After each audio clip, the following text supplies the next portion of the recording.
State of Chiapas, Lacandon Jungle. They say that when something chases you in the jungle, you should never look back. I didn't follow that advice. I'm a soldier in the Mexican army. I've spent years patrolling the depths of the jungle, making sure the cartels don't keep expanding their reign of death, and that migrants don't end up in their grasp. You get used to the sticky humidity, the mosquitoes eating you alive, and the stench of rotting bodies when we arrive too late. But there's one thing I've never gotten used to: the fear that grips you when the jungle itself seems to turn against you. This story isn't about hitmen or gunfights. It's about something I saw with my own eyes, something that still haunts me. It all started on a routine mission, patrolling a forgotten trail in the Lacandon jungle.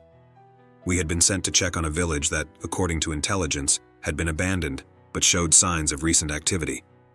It wasn't the first time we walked among wooden huts eaten away by humidity, with the remnants of someone's life scattered as if a storm had left them behind.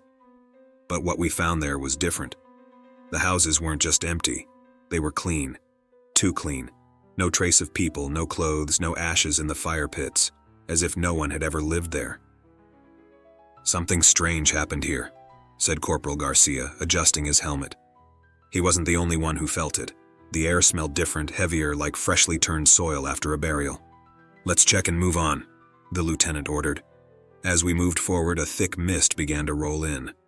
It wasn't normal for this season, but in the jungle, you never know what to expect.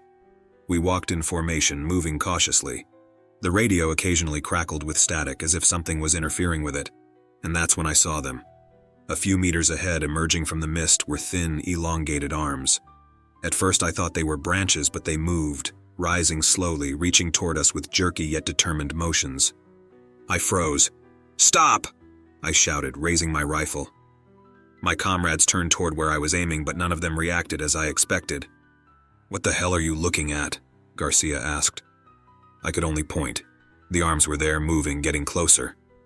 "Fall back," I insisted, and then the mist vanished in an instant. Nothing. My breathing was erratic, my pulse hammering in my temples. "Brother, I think the humidity's getting to you," a soldier joked, trying to ease the tension. But it wasn't my imagination. Something was there. That night, we set up camp near the village. Nobody spoke much. It was in the air, in the way everyone moved. Something was wrong. When it was my turn for guard duty, the mist returned. Dense. Heavy. And with it, the arms. Not just two this time. There were many.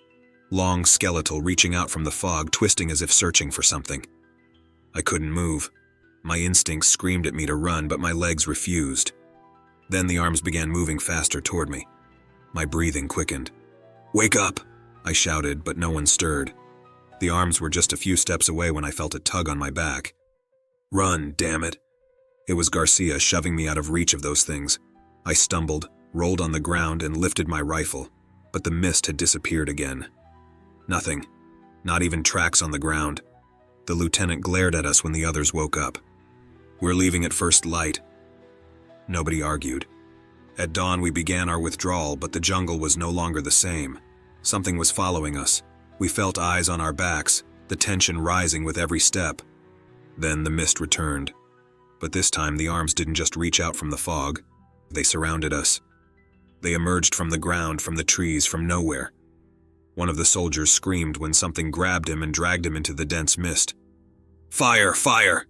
the lieutenant ordered. We shot. The bullets passed through the arms as if they weren't even there. We ran, like trapped animals without direction, just fleeing. One by one, my comrades were pulled away, swallowed by the mist. Garcia was ahead of me when something seized his ankle.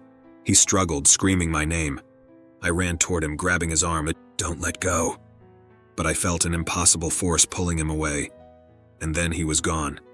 Only the lieutenant and I remained when we finally escaped the mist. We ran without stopping until the jungle opened up, revealing the river we had crossed days before. The mist didn't follow us. When we called for support, no one believed our story. The mission was deemed a tactical failure. Our comrades were reported as missing. But I know the truth that they didn't die in combat. The jungle swallowed them. Since that night, when I sleep, I see them in my dreams. Those arms, reaching for me, waiting for me to return. I'm a Mexican soldier. I've been in the jungle, in the mountains, in places where the humidity seeps into your bones, and the night feels alive. But what I experienced at San Pedro Military Base in Chiapas was something I was never meant to see. This happened years ago. We were sent to that base because it was going to be reactivated after being abandoned for more than 2 decades. They said it had once been a training site, but for reasons not officially recorded, it was shut down. There were no reports explaining its closure, only rumors among veterans who avoided talking about it. The first time I set foot in San Pedro, I felt something strange. It wasn't fear. It wasn't discomfort. It was as if the air there was heavy. Everything was overgrown, with crumbling buildings, debris, and an eerie silence. Not the usual jungle silence filled with crickets and nocturnal birds. This silence was deeper, emptier. That first night, while inspecting the facilities, I found something strange. In what seemed to be an old office among yellowed papers and dust-covered furniture, I came across a photograph. It was a black and white image of a man in an old military uniform, possibly from the mid-20th century. But what disturbed me the most were his teeth. They were completely black. It wasn't dirt or a shadow or a flaw in the photograph. They were polished, shiny, as if instead of enamel, they were covered with something dark and thick. The man's gaze was hollow, expressionless. On the back of the photo there was a name, but time had worn it away, leaving only a few faint letters. That night I had trouble sleeping. I didn't know why, but the image of those teeth haunted me. I pulled my blanket over me, closed my eyes, and tried to think about something else. Until I dreamed about him. I was in the same base, but not in the condition we had found it.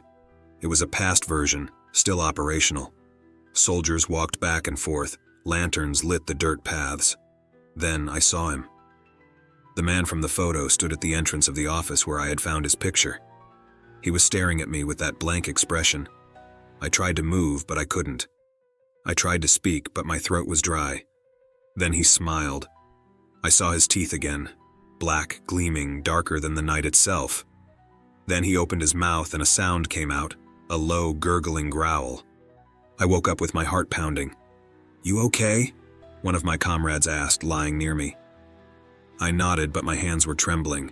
The next day I tried to forget what had happened. Maybe the photo had messed with my head. Maybe I was just exhausted. But as the hours passed, the strange feeling in the base grew stronger.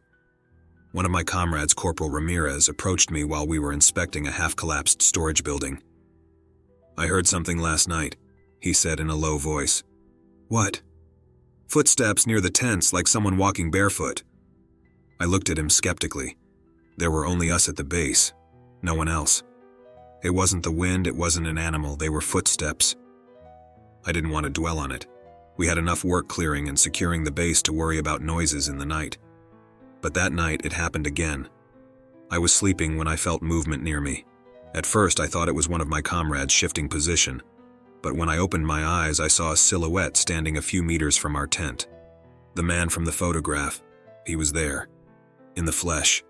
My chest tightened. I wanted to scream, but an unknown terror paralyzed me. His mouth was open, and those black teeth shone under the faint moonlight. Then he took a step forward. My body reacted before my mind. I jumped up, stumbled over a backpack, and fell onto the damp ground. When I looked up, the figure was gone. The others woke up from the commotion. "What's wrong?" I saw him. He was here.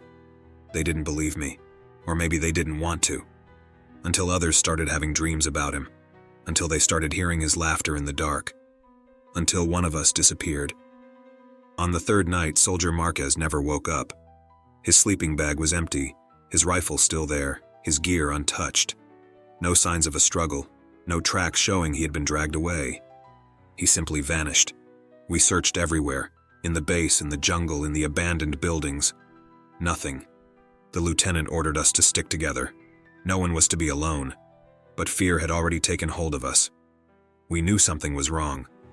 That night we slept with weapons in hand, and when the wind rustled through the trees, we all heard it. A laugh, low, guttural, echoing through the darkened buildings.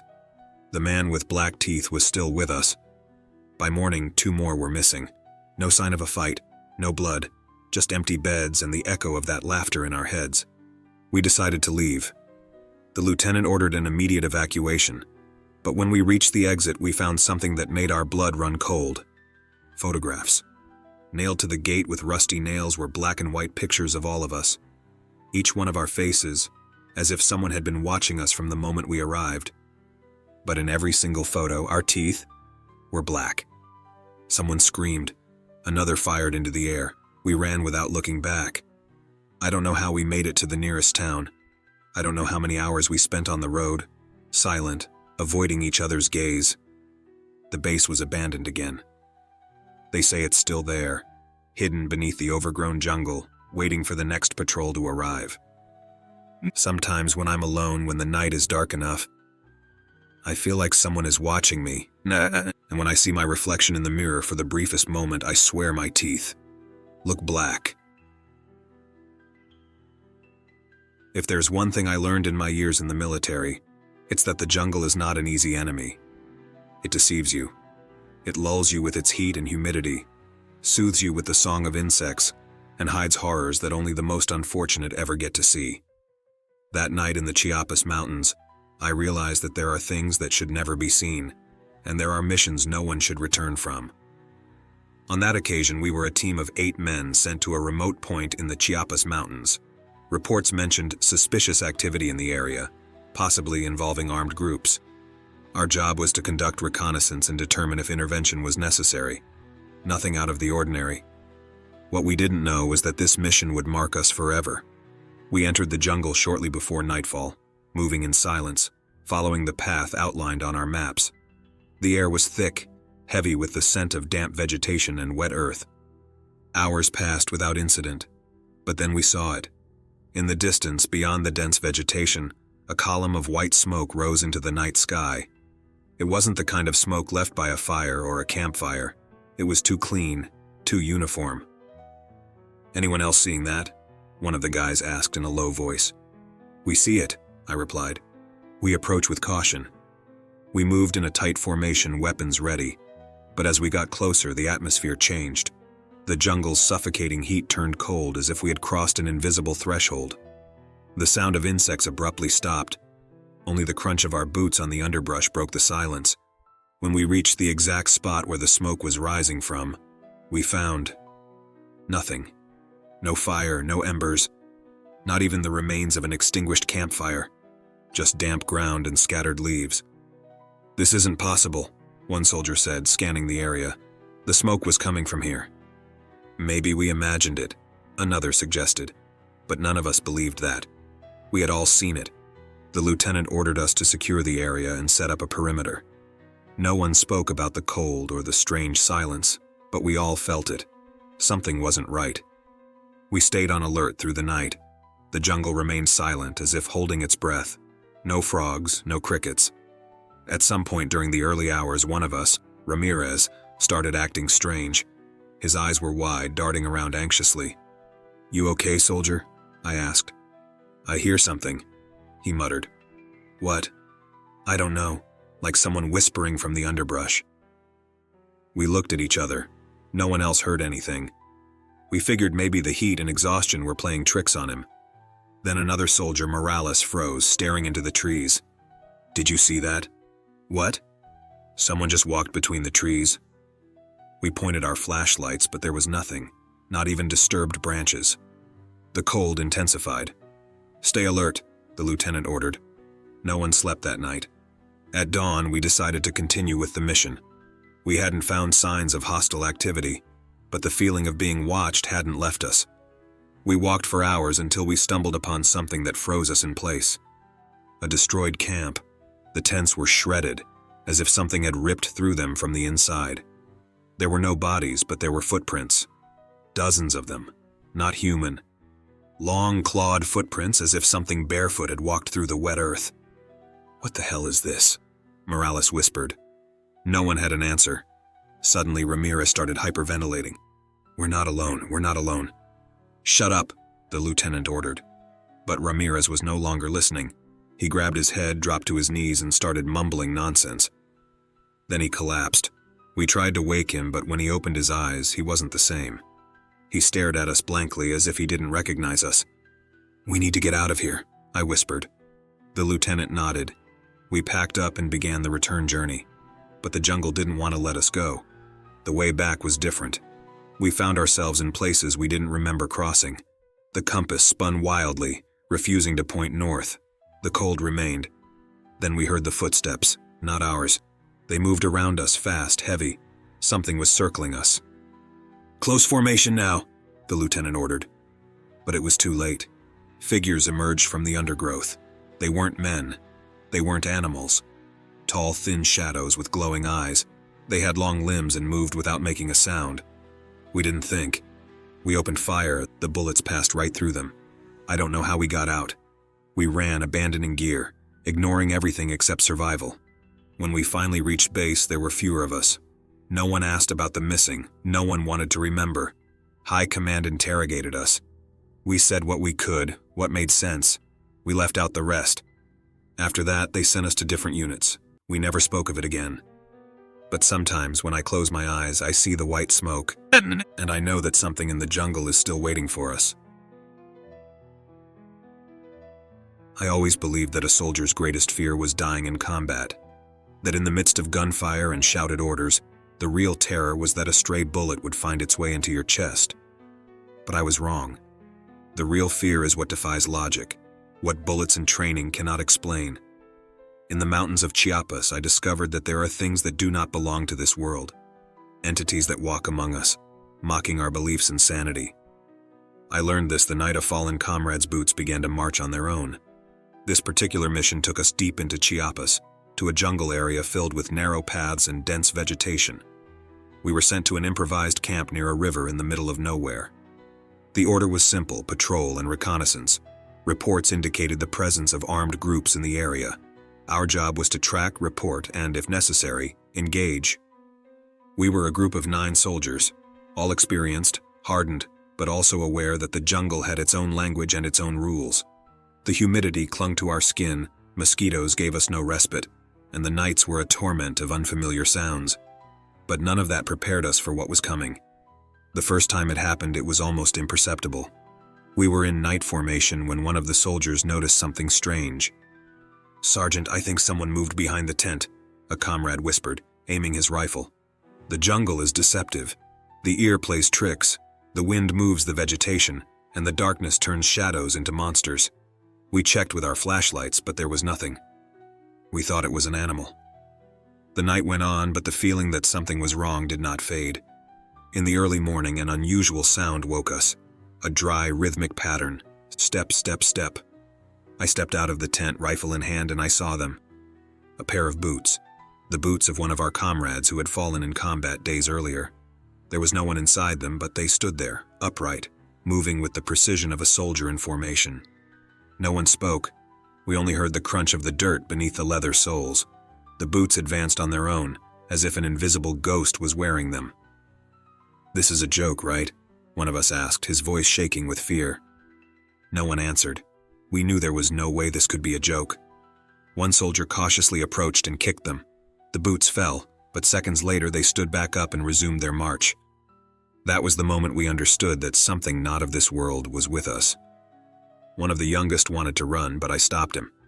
"Don't do anything stupid," I told him. The veterans among us knew that in these mountains, there were things best left unspoken. Stories of shadows walking between the trees, voices calling in the night, soldiers vanishing without a trace. Now I understood they weren't just stories. The soldier who had owned those boots had died in combat just 3 days earlier. We hadn't been able to evacuate his body immediately, so we buried him temporarily in a clearing, promising we would return for him. And now his boots were marching alone. One of the officers, trying to maintain control, ordered us to take turns standing guard in pairs. But the fear had already taken hold of us. That same night we heard voices. They were not ours. "Sergeant, someone's outside the perimeter," a soldier said. We aimed our flashlights, but there was nothing. Just the thick jungle, dense and suffocating. The boots were still there. They didn't move, but they seemed to be waiting. One of the braver soldiers decided to do the unthinkable.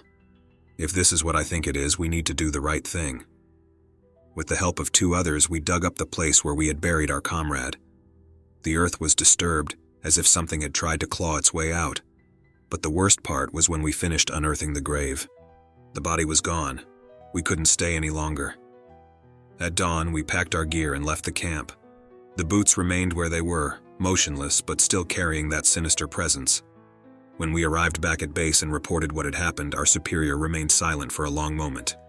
Then he simply said, "That land is not ours. There are things we will never understand." Since then, I've avoided speaking about that mission. Some of my comrades convinced themselves it was stress, exhaustion, jungle paranoia. But I know the truth. In the Chiapas mountains, between the mist and the trees, the boots of a fallen soldier are still marching. And maybe on the darkest nights you can still hear their steps. I was trained not to fear, to move forward without hesitation. Since joining the military, I've seen everything: clashes with organized crime, tracking down illegal plantations, rescues in abandoned villages, and of course, bodies. The bodies of comrades, enemies, and innocent people. You learn to live with death, but some things leave a mark that never fades. What I experienced in the Chiapas jungle on a night as dark as a wolf's mouth is one of those things. We were deployed to a remote point in the jungle. The order was simple: patrol, scout the area, and confirm the presence of a group of armed men who, according to intelligence, were using the region to move drugs and weapons. There were 6 of us. A trusted team. We had spent weeks in the jungle, accustomed to the heat, the humidity, the mosquitoes that never stopped biting. We were hardened by war, by patience, by waiting. But nothing prepared us for what happened that night. The first sign that something was wrong was the sound, the faint clinking of shell casings falling onto damp earth. At first, we thought someone nearby was shooting. We took cover, prepared for an ambush, but nothing happened. There were no muzzle flashes in the dark, no bullets whistling through the air, just the sound of shell casings hitting the ground. "Do you hear that?" one of the guys asked, rifle at the ready. "Yeah, but there are no gunshots." We held formation, advancing cautiously. The sound continued, intermittent, as if someone was firing an invisible weapon. A few meters ahead, we found the first casing. It was from a high-caliber rifle. It gleamed under the moonlight as if it had just fallen. But when I touched it, it was cold. "This doesn't make sense," I muttered. We moved forward, picking up more casings. There were dozens, maybe hundreds, scattered across the ground. But there were no signs of a battle, no bodies, no disturbances, nothing to indicate a recent firefight. The air grew heavy. The silence of the jungle felt wrong, too thick, as if something was watching us. Then we heard footsteps, not ours. We froze. Each of us scanned the area, ready for anything. "Did you see something?" I murmured to one of my comrades. "Number, but there's someone here." The sound of the shell casings returned, this time closer, and then something worse. Voices. They were faint, like whispers between the trees, but they were there. They weren't in Spanish or any language we recognized. My heart started pounding faster. This wasn't normal. One of us turned on a flashlight, aiming toward the trees. And that's when we saw it. Just a shadow. A tall, thin figure wearing what looked like an old, filthy uniform. "Stop right there, identify yourself." No response. The shadow took a step toward us, and then the sound of shell casings exploded in the air, falling in every direction. I didn't wait to find out what would happen next. "Fall back now." We ran. I don't know for how long, we just ran until our lungs burned and our legs trembled. We stopped by a stream, gasping for air, checking on each other. Everyone was there. But the sound of the shell casings hadn't stopped. We could hear them falling right behind us, as if something was following. We didn't fire. It made no sense to shoot at something we couldn't even see. We moved as fast as we could, leaving the jungle at dawn. When we reached the base, none of us spoke about what had happened. But that night in our tents, each of us kept hearing the same sound. The sound of shell casings hitting the ground. And ever since then, every time I enter the jungle, I hear it again. Always. I was trained in combat, survival, and reconnaissance tactics. I had been on operations against organized crime, patrolled mountains, deserts, and jungles. I knew what it was like to feel danger lurking. But nothing, absolutely nothing, prepared me for what happened to us in that abandoned base. We were sent as a group of 8 soldiers to an old military facility deep in the jungle, near the Guatemalan border. It was said that in its time, it had served as a surveillance outpost, but it had been forgotten for decades. High Command wanted to evaluate whether it could still be useful for future operations. The journey was long. After leaving the last village, we drove for hours until the road ended. Then we hiked through the dense jungle, carrying our gear until we reached the site. The base was just a shell of what it once was. Concrete buildings covered in mold and cracks, rusted bunk beds, and old documents scattered across the floor. Everything reeked of humidity and abandonment. The first day passed without incident. We set up an improvised camp in one of the more stable buildings and organized guard shifts. We didn't expect to find anything out of the ordinary, but when night fell, the knocking started. It was rhythmic, strong, like someone demanding to be let in. We rushed out immediately, weapons in hand, flashlights illuminating the outside. Nothing. Just the jungle, the wind, and the thick darkness surrounding us. We thought maybe someone was playing a prank, but no. Everyone was there wearing the same puzzled expression. Maybe the structure is collapsing, one of my comrades suggested, but we knew that wasn't it. That night, the knocking happened 3 times, always on the same door, always with no one on the other side. By the second day, no one was at ease. We thoroughly searched the base, looking for any sign that someone else was there, but the place was dead. One of my comrades, a corporal with over 10 years of service, told us he didn't like the atmosphere, that the jungle had a weight to it, like something was watching us. That night, the knocking returned, but this time it was louder. One of the soldiers, fed up with the situation, decided to sit next to the door, waiting with his weapon ready. When the knocking came, he flung the door open. There was no one. But the door had handprints, large deformed hands as if the fingers were too long. We didn't sleep that night. Something was happening and we had no idea what it was. One of the soldiers started having nightmares. He said he saw shadows moving between the trees, figures watching us from afar. On the 3rd day, we found something that made our blood run cold. Behind one of the buildings, there was a mass grave, human bones, many still with remnants of old military uniforms. We didn't say anything, but we all understood. Something had happened there years ago. Something the army never reported. By the 4th night, we were on the verge of madness. The knocking became constant, almost desperate. One of the soldiers snapped. He grabbed his weapon and yelled that he wouldn't let it keep playing with us. He opened the door and fired. The gunshots echoed through the base, but there was only silence afterward. Then we heard something. A murmur. Low, guttural. We couldn't understand what it said, but it sounded like someone was laughing. We ran. We fled the base without a second thought. No official report was ever made about what happened there. We were just told the mission was over. We never spoke of it again. But at night, when everything is silent, I still think I can hear those knocks at my door. The jungle devours everything. Its hot breath can be felt on the nape of your neck. Its humidity seeps into your bones, and its darkness spreads like an endless stain. I know there's something out there. Something watching us. Something thinking. The mission seemed simple. Advance to an area where unusual movement had been detected and report back by radio. What we didn't know was that in the jungle, the enemy isn't always human. The first day was like any other. We walked through the dense undergrowth, cutting our way with machetes, while the sound of crickets and frogs filled the air. The heat was suffocating. We moved in formation, alert for any strange noises.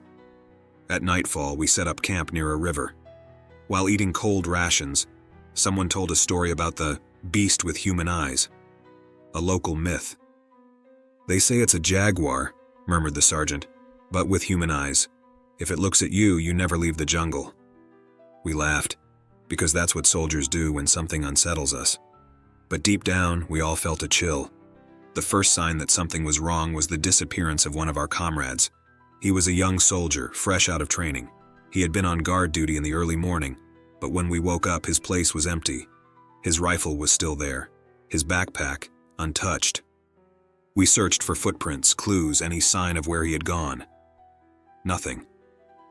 "The ground couldn't have swallowed him up," one of the guys murmured. But the jungle had swallowed him. That night we saw it for the first time, and we were in formation, our flashlights shining between the trees. Something moved in the undergrowth. It was big, heavy, a jaguar. We pointed our lights at it, and then we saw them. Its eyes. They weren't jaguar eyes. They were human. Eyes filled with terror. eyes I recognized. The sergeant's face turned pale. "It's him," he whispered. It was impossible, but we knew it. The jaguar had our missing comrade's eyes. We didn't shoot, not because we didn't want to, but because something paralyzed us. It wasn't fear.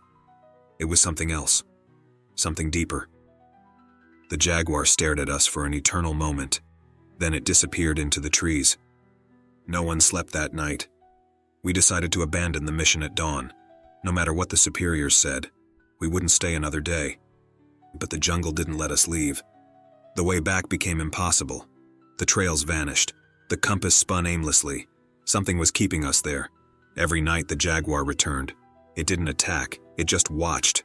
Until one of us broke. "Enough," shouted the youngest soldier, raising his rifle. He fired. The roar that filled the jungle wasn't that of an animal, it was a human scream. The next morning we found tracks. Not jaguar tracks, bare footprints, and on the ground a trail of blood. We advanced cautiously, following the trail. It led us to a clearing where the trees parted to reveal a cave. Inside we found him. It was our missing comrade. His body was covered in scars, his skin pale, his eyes blank. He looked dead. But as we approached, he opened his mouth and exhaled a barely audible whisper. "It's not a jaguar." He couldn't say more. His breath faded, and with it the last light of sanity in our group. We left the jungle 2 days later, though none of us remembered exactly how. We didn't talk about what happened, we didn't report it. But every night in my dreams I see those eyes. Human eyes trapped in the darkness.